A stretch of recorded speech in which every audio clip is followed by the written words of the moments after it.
एक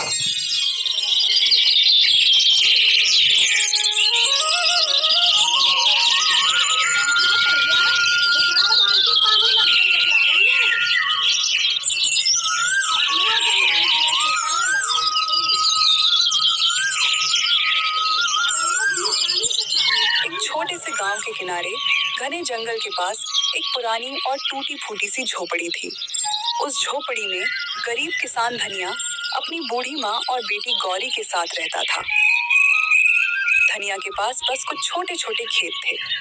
उन्हीं खेतों में मेहनत करके वह अपने परिवार का पेट पालता था। हर दिन सुबह सूरज निकलने से पहले ही धनिया उठ जाता। ठंडी हवा चल रही होती, आसमान में हल्की लालिमा होती और गांव के ज्यादातर लोग अभी गहरी नींद में होते। लेकिन धनिया अपने पुराने हल और बैलों को लेकर खेत की तरफ निकल पड़ता। दरवाजे पर खड़ी उसकी माँ प्यार से कहती, बेटा धनिया, थोड़ा आराम भी कर लिया कर। दिन रात इतनी मेहनत करते करते तू बहुत थक जाता होगा। सुबह से शाम तक खेत में काम करता है, फिर भी चेहरे पर शिकन नहीं लाता। मुझे तेरी चिंता होती है बेटा। शरीर को भी थोड़ा आराम देना जरूरी होता है।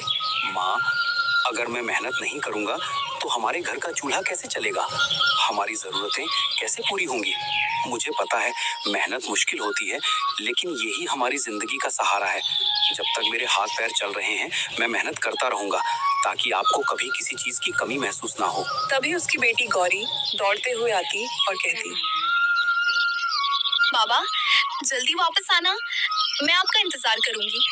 देर मत करना, मुझे अच्छा लगता है जब आप जल्दी घर आ जाते हैं। धनिया अपनी बेटी के सिर पर प्यार से हाथ फेरता और खेत की ओर चल पड़ता। दिन भर वह खेत में पसीना बहाता रहता, कभी तेज धूप, कभी अचानक बारिश, लेकिन धनिया मेहनत करना कभी नहीं छोड़ता। धनिया ने कभी हार नहीं मानी।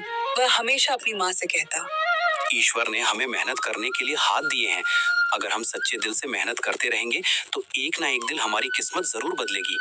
ईश्वर मेहनत करने वालों को कभी खाली हाथ नहीं लौटाते। माँ उसकी बात सुनकर चुपचाप भगवान से प्रार्थना करती।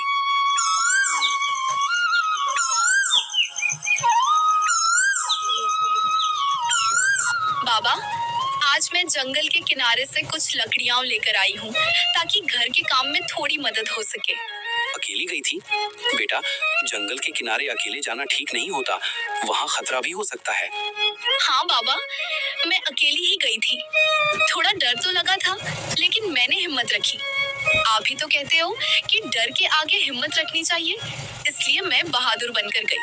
धनिया थोड़ा चिंतित हो गया, क्योंकि गांव के लोग कहते थे कि जंगल के अंदर एक पुरानी गुफा है, जहां रात के समय अजीब अजीब आवाजें आती हैं। गांव वाले उस गुफा के पास जाने से डरते थे। बेटी, जंगल के अंदर ज्यादा मत जाना, वहाँ एक रहस्यमयी गुफा है। लोग कहते हैं वहाँ कुछ अजीब होता है, इसलिए उससे दूर ही रहना। धनिया भले ही गरीब था, लेकिन उसकी मेहनत और ईमानदारी पूरे इलाके में मशहूर थी।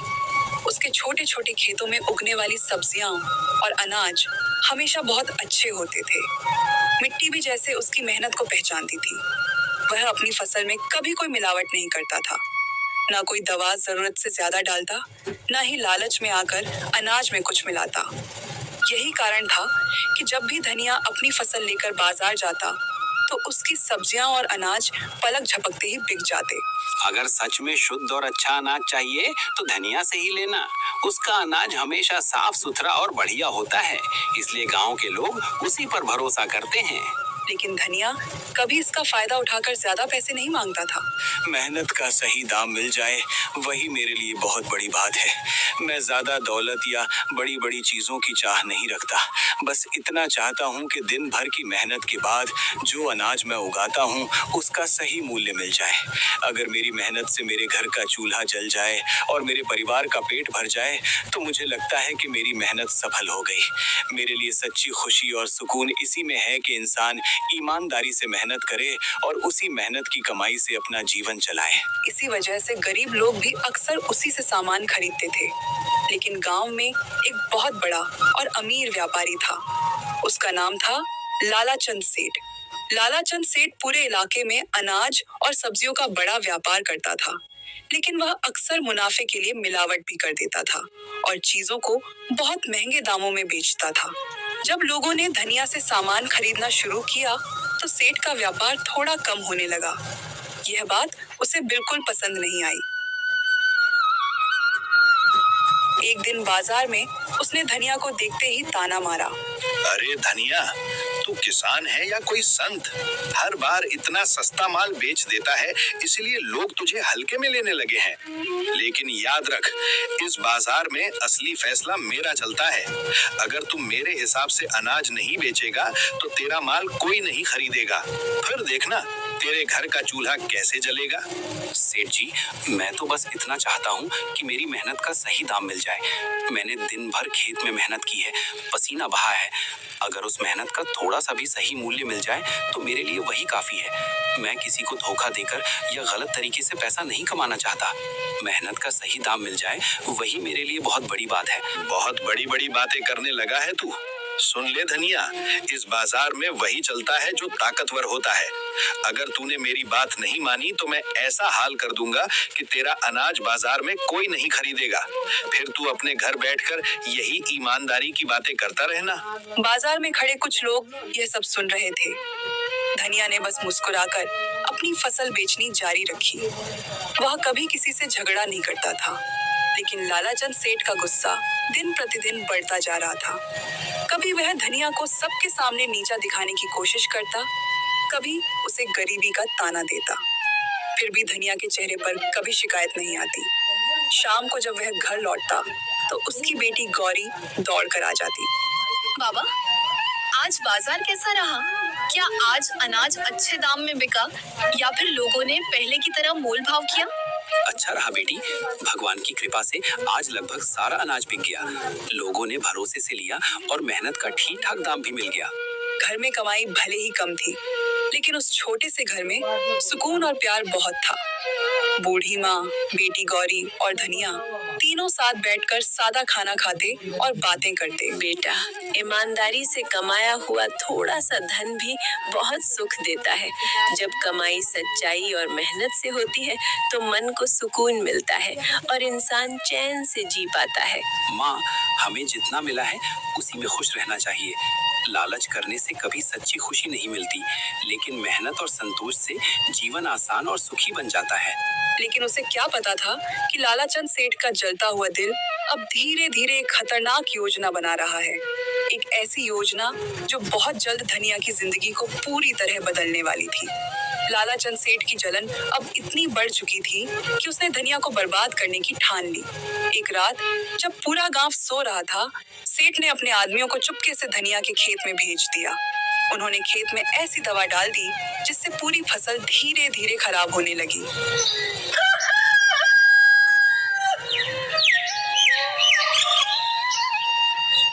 सुबह जब धनिया खेत पर पहुंचा तो उसकी आंखें फटी की फटी रह गईं।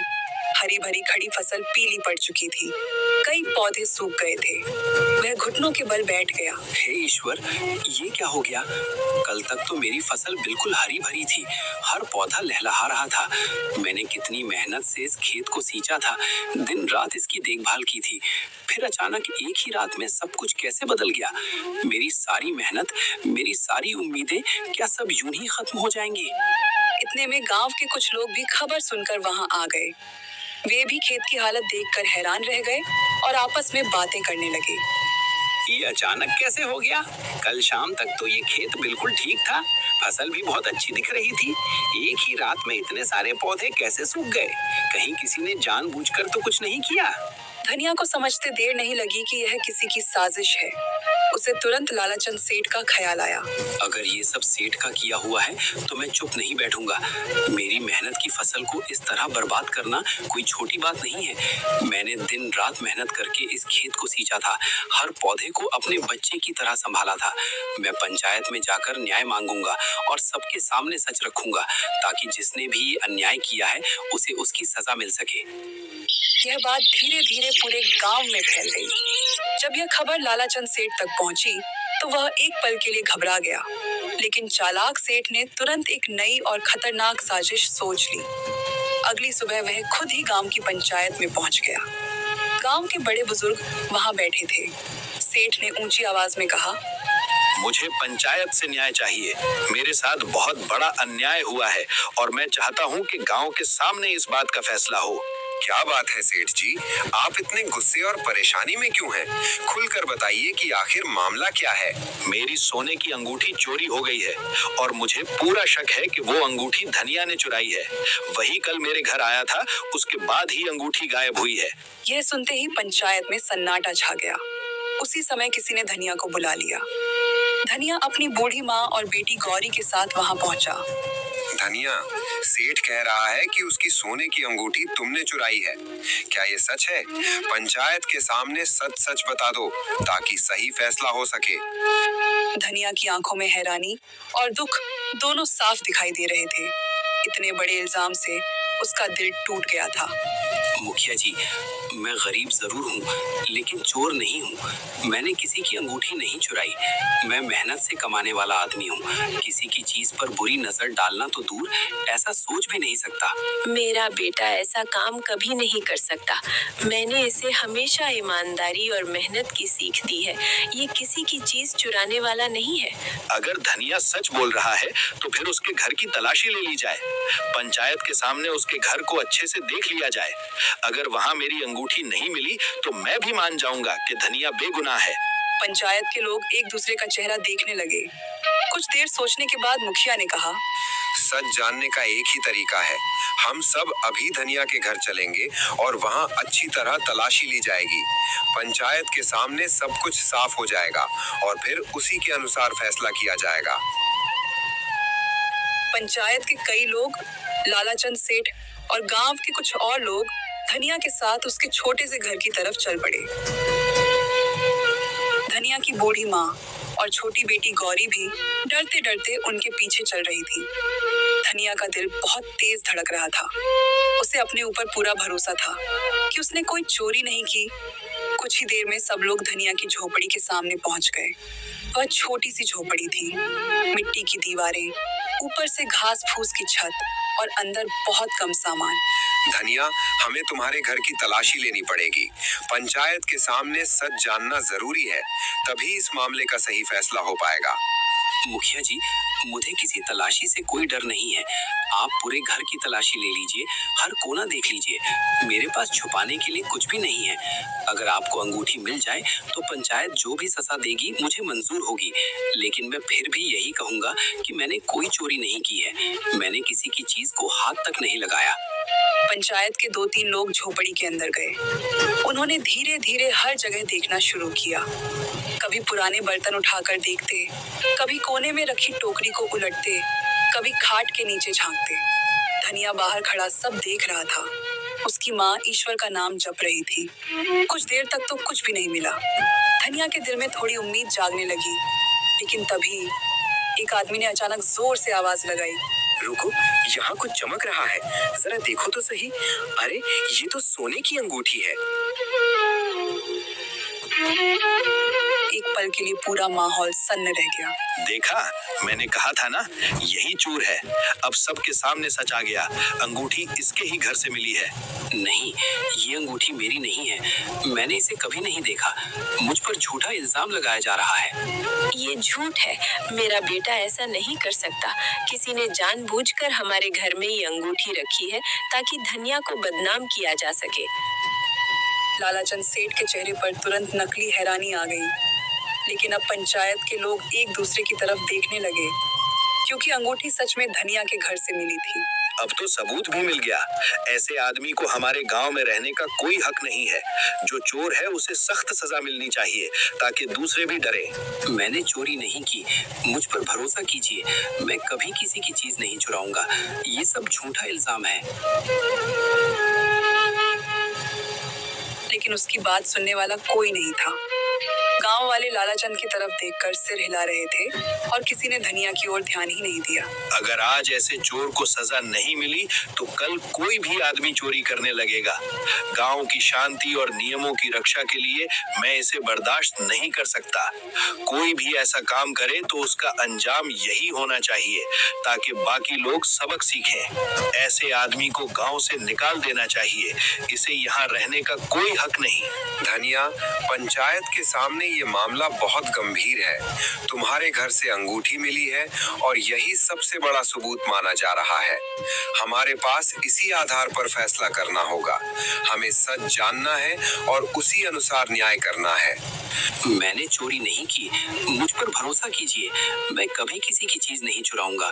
ये सब झूठा इल्जाम है। मुखिया जी, मैं गरीब जरूर हूँ, लेकिन चोर नहीं हूँ। मैंने किसी की चीज हाथ नहीं लगाई। किसी ने जानबूझकर मुझे फंसाया है ताकि मुझे बदनाम किया जा सके।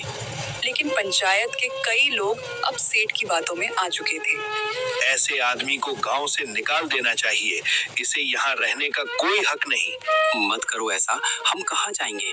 हमारा तो यही एक घर है, यही हमारी जिंदगी है। पंचायत का निर्णय है कि धनिया को चोरी के अपराध में आज से इस गांव से निकाल दिया जाए। ये फैसला गांव की शांति और कानून के लिए लिया गया है। यह सुनते ही धनिया जैसे पत्थर का बन गया। उसकी माँ की आंखों से आंसू बहने लगे। गौरी रोने लगी। धनिया, तुम्हें आज ही इस गांव को छोड़ना होगा। अब से इस गांव में तुम्हारा कोई हक या अधिकार नहीं रहेगा, ना खेतों पर, ना पानी के स्रोतों पर, ना किसी भी गांव की किसी सुविधा पर। ये कठिन निर्णय है, लेकिन पंचायत के आदेश के मुताबिक इसे मानना ही पड़ेगा।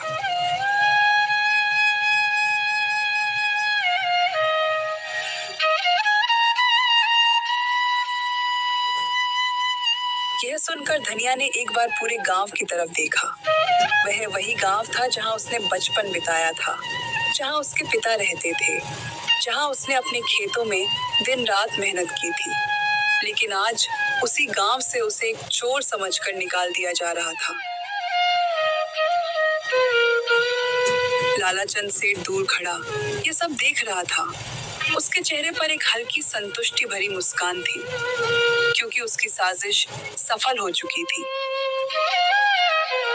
शाम होते होते धनिया ने अपनी झोपड़ी से थोड़े बहुत सामान बांध लिए। उसकी माँ और गौरी उसके साथ खड़ी थी। तीनों धीरे धीरे गांव से बाहर निकलने लगे। सूरज ढल रहा था और सामने घना जंगल दिखाई दे रहा था। उन्हें नहीं पता था कि अब वे कहाँ जाएंगे, लेकिन किस्मत उन्हें धीरे धीरे उसी जंगल की रहस्यमयी गुफा की तरफ ले जा रही थी, जहां से उनकी जिंदगी की कहानी एक बिल्कुल नया मोड़ लेने वाली थी। तीनों दर दर भटकते हुए जंगल के रास्तों पर चल रहे थे। कभी दूर से किसी पक्षी की आवाज आती, कभी झाड़ियों में कोई जानवर सरसराता। धनिया बार बार पीछे मुड़कर गांव की तरफ देखता, लेकिन अब वहां लौटने का कोई रास्ता नहीं था। उसके दिल में एक ही बात बार बार चुभ रही थी।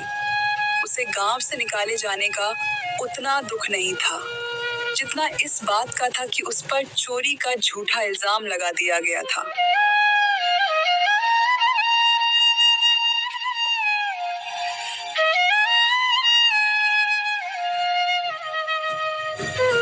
माँ, गौरी, हम कहाँ जाएंगे? हे ईश्वर, मैंने कभी किसी का बुरा नहीं किया, किसी का अधिकार नहीं छीना, किसी को दुख नहीं दिया। फिर भी आज मुझे चोर समझ लिया गया, मेरी मेहनत और ईमानदारी पर शक किया गया।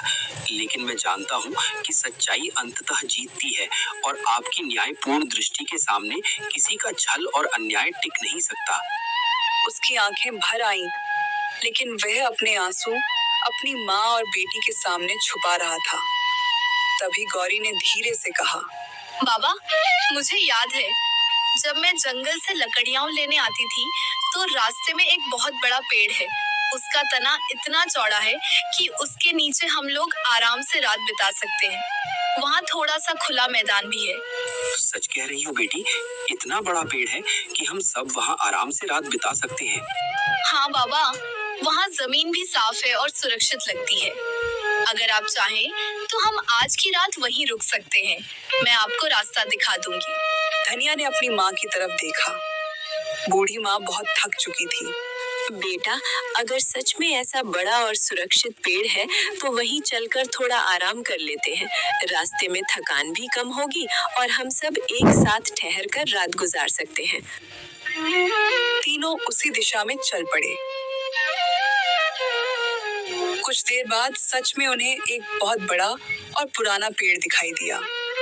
उसकी मोटी जड़ें जमीन से बाहर निकली हुई थी और उसकी शाखाएं चारों तरफ फैली हुई थी। पेड़ इतना बड़ा था कि उसके नीचे काफी जगह खाली थी। धनिया ने चारों तरफ देखा। जंगल धीरे धीरे अंधेरे में डूब रहा था। आज की रात हम यहीं रुकेंगे। यहाँ ठहरना सुरक्षित रहेगा और थोड़ी देर आराम भी हो जाएगा। बाबा, आप और दादी यहीं आराम से बैठिए, मैं थोड़ी देर में वापस आती हूँ। कहाँ जा रही हो बेटी इतनी रात में? पास में कुछ फल वाले पेड़ हैं, मैं दादी के लिए ताजा और मीठे फल लेकर आती हूँ। जल्दी आ जाऊंगी बाबा। धनिया कुछ कह पाता उससे पहले ही गौरी पास की झाड़ियों की तरफ चली गई। थोड़ी देर बाद वह वापस लौटी। उसके हाथों में कुछ जंगली फल थे। उसने वे फल अपनी दादी के हाथ में रख दी। बेटी, तू खुद खा ले, मुझे कोई फर्क नहीं पड़ेगा। पहले आप खाइए दादी, आप सबसे ज्यादा थकी हुई हैं। मैं तब तक इंतजार कर लूंगी, आपका पेट भरा होना जरूरी है। बाबा, आप दुखी मत होइए, आपने कभी कुछ गलत नहीं किया। सब जानते हैं कि आप सच्चे और ईमानदार इंसान हैं। एक दिन जरूर आएगा जब सबको सच पता चल जाएगा और तब सभी लोग समझेंगे कि आप बेगुनाह हैं। अपनी बेटी यह बात सुनकर धनिया की आंखें भर आईं। बूढ़ी माँ आसमान की तरफ देख रही थी। तारों से भरा आसमान जैसे उन्हें दिलासा दे रहा था। पेड़ के नीचे बैठे बैठे काफी समय बीत चुका था। रात धीरे धीरे गहरी होने लगी थी। आसमान में काले बादल घिर आए थे और ठंडी हवा चलने लगी थी।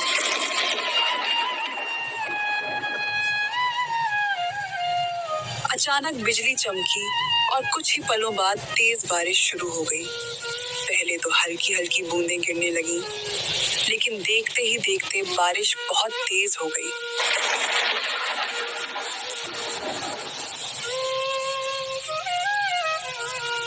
पेड़ की घनी शाखाएं कुछ देर तक उन्हें बचाती रहीं, लेकिन जल्द ही पानी की बूंदें नीचे तक आने लगी। बूढ़ी माँ कांपने लगी। गौरी भी अपने पिता के पास सिमट गई। धनिया ने चारों तरफ चिंतित होकर देखा। अगर ऐसे ही बारिश होती रही तो हम सब पूरी तरह भीग जाएंगे और तब बीमार पड़ने का डर भी रहेगा। हमें तुरंत कहीं ऐसा स्थान ढूंढना होगा जहां हम सिर छुपा सके और थोड़ी देर के लिए सुरक्षित रह सके। ये सोचकर धनिया तुरंत उठ खड़ा हुआ। वह बारिश में भीगते हुए आसपास जगह ढूंढने लगा। जंगल में अंधेरा था और हर तरफ पानी की आवाज गूंज रही थी।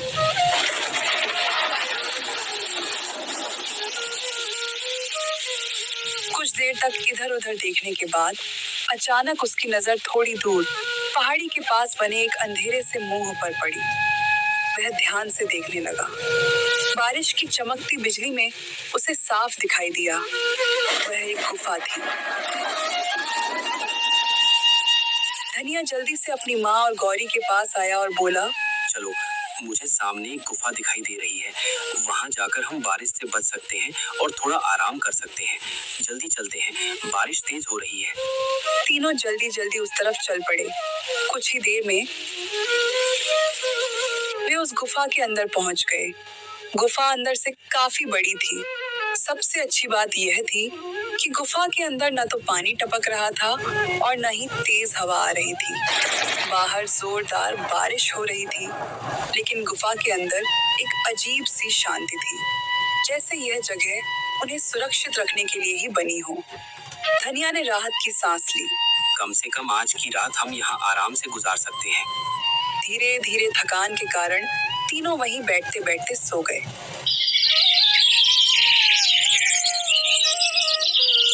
सुबह जब धनिया की आंख खुली तो बारिश रुक चुकी थी। गुफा के बाहर से हल्की धूप अंदर आ रही थी। पक्षियों की चहचहाहट फिर से जंगल में सुनाई देने लगी थी। धनिया उठकर बाहर गया और चारों तरफ देखा। जंगल हरियाली से चमक रहा था। वह कुछ देर चुप खड़ा रहा और सोचने लगा। फिर वह गुफा के अंदर वापस आया। उसकी माँ और गौरी भी अब जाग चुकी थी। जब तक हमें रहने के लिए कोई और जगह नहीं मिल जाती, हम इसी गुफा में रहेंगे। बूढ़ी माँ ने सहमति में सिर हिलाया। गौरी भी खुश हो गई। बाबा, ये जगह तो अच्छी है। यहाँ हमें बारिश और हवा से भी डर नहीं लगेगा।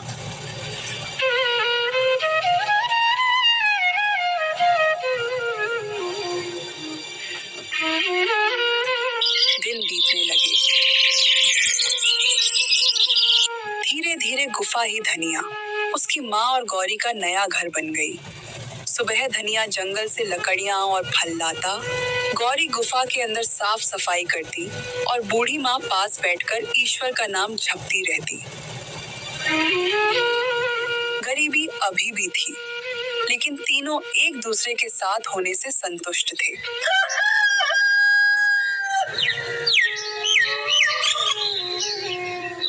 एक दिन सुबह गौरी गुफा के अंदर झाड़ू लगा रही थी। वह धीरे धीरे गुफा के कोने कोने की धूल साफ कर रही थी। झाड़ू लगाते लगाते वह गुफा के पीछे वाले हिस्से तक पहुंच गई। वहां पत्थरों के बीच कुछ अजीब सा दिखाई दिया। गौरी रुक गई। उसे लगा जैसे वहां कोई पुरानी थैली पड़ी हो। उसने झुककर उसे उठाया। उस थैली के अंदर चमकते हुए सोने के सिक्के भरे हुए थे। गौरी घबराकर जोर से चिल्लाई, बाबा, बाबा जल्दी आइए।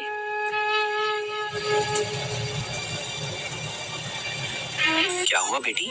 गौरी ने कांपते हाथों से वह थैली अपने पिता को दिखाई। धनिया ने जब अंदर देखा तो वह भी कुछ पल के लिए हक्का बक्का रह गया। थैली में सचमुच बहुत सारे सोने के सिक्के थे। बूढ़ी माँ भी पास आ गई। लगता है भगवान ने हमारी सच्चाई और हमारे दुखों को देखकर हम पर दया की है। उसने हमें कठिन समय में सहारा दिया, हमारी मेहनत और ईमानदारी को महत्व दिया और अब हमें सुख, सुरक्षा और सम्मान मिला है। सच में उसकी कृपा से ही आज हमारा परिवार खुशहाल और सुरक्षित है। धनिया कुछ देर तक चुप खड़ा रहा। उसकी आंखों में आंसू आ गए। उसे लगा जैसे ईश्वर ने आखिरकार उसकी ईमानदारी का फल दे दिया हो। अब हमें इस जंगल में रहने की जरूरत नहीं है।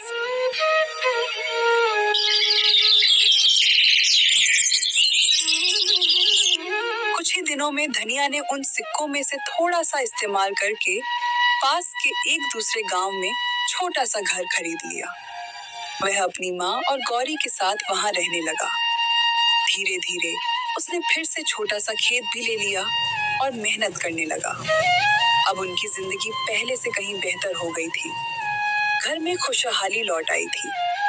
बूढ़ी माँ अक्सर ईश्वर को धन्यवाद देती, लेकिन कुछ ही समय में धनिया के अमीर बनने की खबर दूर दूर तक फैल गई। यह बात आखिरकार लालाचंद सेठ के कानों तक भी पहुंच गई। जब उसने सुना कि जिसे उसने गांव से निकलवा दिया था वही धनिया अब अमीर हो गया है, तो वह एकदम हक्का बक्का रह गया। वह गुस्से और हैरानी से बोला, ये कैसे हो सकता है? वो गरीब किसान जिसने कभी किसी से कुछ नहीं लिया, इतना मेहनती और ईमानदार रहा, अब इतना अमीर कैसे बन गया? ये तो किसी ने सोचा भी नहीं होगा। सेठ को जल्द ही पता चल गया कि धनिया को जंगल की गुफा में सोने के सिक्के मिले थे। यह सुनते ही लालाचंद सेठ की आंखों में लालच चमकने लगा। अगर सच में उस गुफा में सोने की सिक्कों की थैली मिली थी, तो इसका मतलब ये है कि वहां और भी खजाने छुपे हुए हो सकते हैं। शायद वो गुफा किसी पुराने राजाओं या अमीर व्यक्तियों का खजाना रही हो।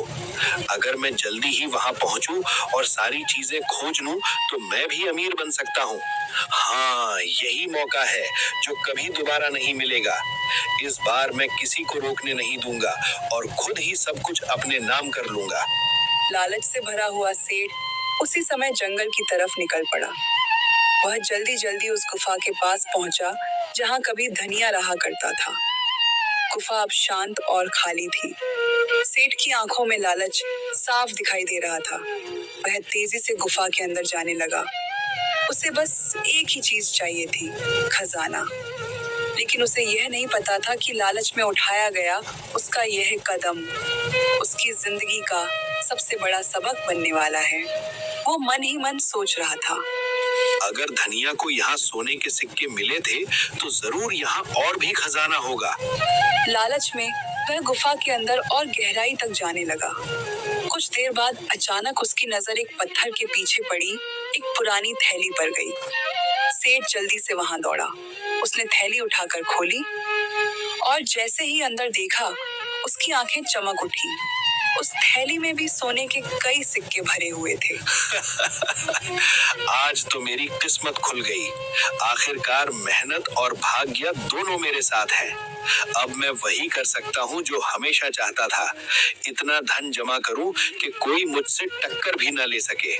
सेठ खुशी से हंस पड़ा। उसने जल्दी से वह थैली हाथ पर रख ली। अब वह गुफा से बाहर निकलने के लिए मुड़ा, लेकिन जैसे ही वह आगे बढ़ा, उसे अचानक एहसास हुआ कि उसे बाहर जाने का रास्ता समझ नहीं आ रहा था। गुफा के अंदर कई छोटे छोटे रास्ते थे। सेठ एक रास्ते पर गया, फिर वापस लौटा, फिर दूसरे रास्ते पर गया, लेकिन हर रास्ता उसे फिर उसी जगह पर ले आता। धीरे धीरे शाम होने लगी। सेठ घबराने लगा।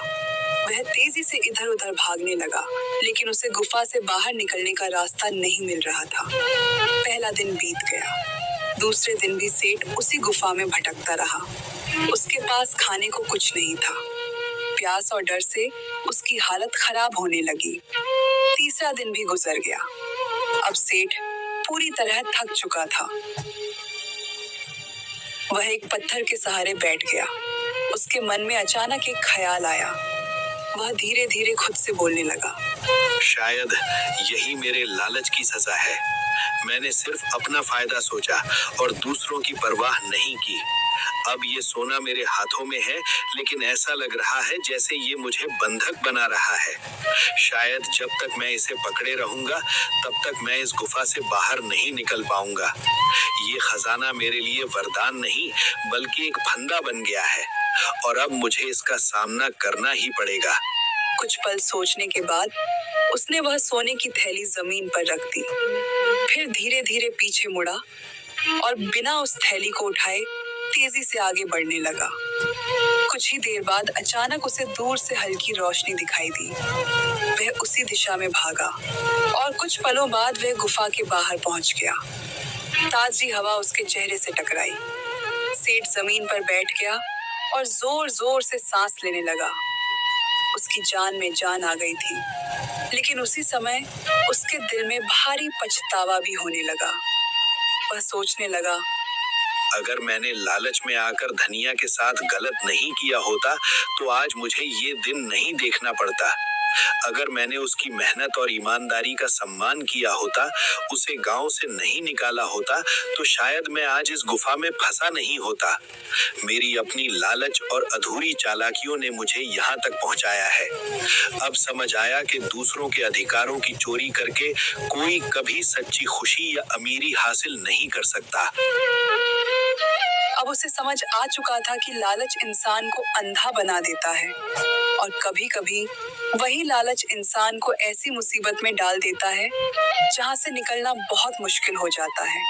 लालाचंद सेठ धीरे धीरे गांव की तरफ लौटने लगा, लेकिन इस बार उसके मन में खजाने का लालच नहीं, बल्कि अपनी गलती का पछतावा था। कुछ समय बाद पूरे गांव में धीरे धीरे यह बात फैल गई कि धनिया पर लगाया गया चोरी का इल्जाम झूठा था। गांव के कुछ पुराने बुजुर्ग और लोग, जिन्होंने सब देखा था, अब मुखर होकर कहने लगे, धनिया तो हमेशा ईमानदार और मेहनती रहा है। उसने कभी किसी का फायदा नहीं लिया, हमेशा अपने पसीने की कमाई से घर चलाया। हमें ये नहीं भूलना चाहिए कि सच्चाई और ईमानदारी ही असली ताकत है। अब समय है कि हम उसका सम्मान वापस दें, उसे सही जगह और उसका हक लौटाएं। जिसने भी उसके साथ अन्याय किया, उसे समझना चाहिए कि सच का सामना करना ही पड़ता है। इस बात का पता पंचायत तक पहुंच गया। सभी सरपंच और पंचायत के लोग, जिन्होंने पहले फैसला सुनाया था, अब खुद जाकर हालात की जांच करना चाहते थे। एक दिन गांव के मुख्य सरपंच अपने कुछ भरोसेमंद आदमियों के साथ पास के गांव में जाकर धनिया के नए घर पहुंचे। वे चाहते थे कि धनिया को वापस गांव बुलाया जाए और उसे उसका सही सम्मान लौटाया जाए। धनिया, हम जानते हैं कि तुम्हारे साथ बहुत बड़ा अन्याय हुआ है। हमने अब सब कुछ देखा और समझा है। कृपया गांव लौट आओ। हम तुम्हें सम्मान देंगे, तुम्हारा हक वापस करेंगे और सभी अपनी गलतियां मानेंगे। तुम्हारे बिना ये गांव अधूरा है। लेकिन धनिया ने शांत और दृढ़ स्वर में जवाब दिया। मुखिया जी, मैं आभारी हूँ कि आप सच को जानने और मेरे पक्ष में खड़े होने आए, लेकिन मैं अभी इस गांव को नहीं छोड़ सकता। ये गांव ही वो जगह है जिसने मुझे मदद दी, मुझे यहाँ सम्मान दिया और मेरी माँ और बेटी के लिए एक सुरक्षित ठिकाना बनाया। यहाँ की मिट्टी, यहाँ के लोग और यहाँ की मेहनत मुझे जोड़ती है। जब तक मैं यहाँ हूँ, मैं इस गांव को नहीं छोड़ूंगा और अपनी मेहनत और ईमानदारी से इसे और भी बेहतर बनाने की कोशिश करूंगा। धनिया की यह बात सुनकर सरपंच कुछ पल के लिए चुप रह गए। फिर उन्होंने धीरे धीरे सिर झुकाया और स्वीकार किया। धनिया, हम तुम्हारे फैसले का पूरी तरह सम्मान करते हैं। तुम्हारे फैसले में तुम्हारी समझदारी और धैर्य झलकता है और इस बार हमें ये भी सुनिश्चित करना होगा कि लालाचंद सेठ को उसके किए का उचित दंड दिया जाए, ताकि वो और किसी के साथ ऐसा अन्याय ना कर सके और सबको ये संदेश मिले कि जो भी ईमानदारी और मेहनत के रास्ते पर चलता है, उसका हक कभी दबाया नहीं जा सकता।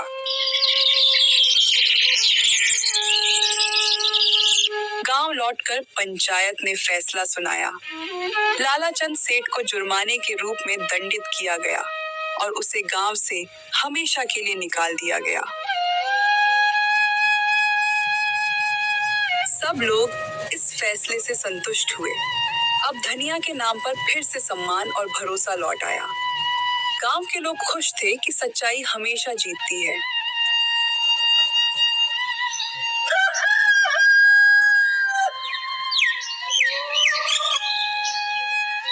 धनिया की माँ और गौरी भी अपने बेटे और पिता के गौरव से खुश थी। धनिया अब अपने गांव में सुरक्षित और सम्मानित रह सकता था। वह जानता था कि ईमानदारी और मेहनत का फल देर से सही, लेकिन निश्चित रूप से मिलता है। गौरी अपने पिता की ओर देखकर मुस्कुराई और बोली, बाबा देखो, सच की जीत हमेशा होती है, चाहे कितनी भी मुश्किलें आए। सच्चाई और ईमानदारी का मार्ग कभी खाली नहीं जाता। मुझे लगता है कि हम सब ने यह सच में महसूस किया। हाँ बेटी, और यही सीख हमें हमेशा याद रखनी चाहिए। ईमानदारी, मेहनत और सच्चाई का मार्ग ही असली ताकत है। अगर हम इसे अपनाएं तो कोई भी चुनौती हमें नहीं हरा सकती। यही रास्ता हमें सही मंजिल तक ले जाता है। और इस तरह धनिया, उसकी माँ और गौरी ने अपने नए घर में खुशी खुशी जीवन बिताना शुरू किया।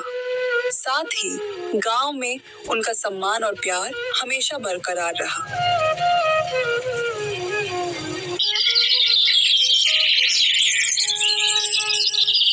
धनिया, उसकी माँ और गौरी अब अपने छोटे से घर में सुरक्षित और खुशहाल जीवन बिता रहे थे। घर में चारों तरफ हल्की धूप और हरियाली की खुशबू थी। बाबा देखो, अब हमारे पास अपना घर है और हम पूरी तरह सुरक्षित हैं। मैं बहुत खुश हूँ कि हम सब साथ हैं और अब डर नहीं लगता। हाँ बेटी, ये सब तुम्हारी हिम्मत, समझदारी और सच्चाई की वजह से संभव हुआ। हमारा घर अब सिर्फ ईंट पत्थर का नहीं रह गया है। ये प्यार, विश्वास और ईमानदारी का घर बन गया है। यहाँ हर कोना हमारी मेहनत और अच्छाई की गवाही देता है।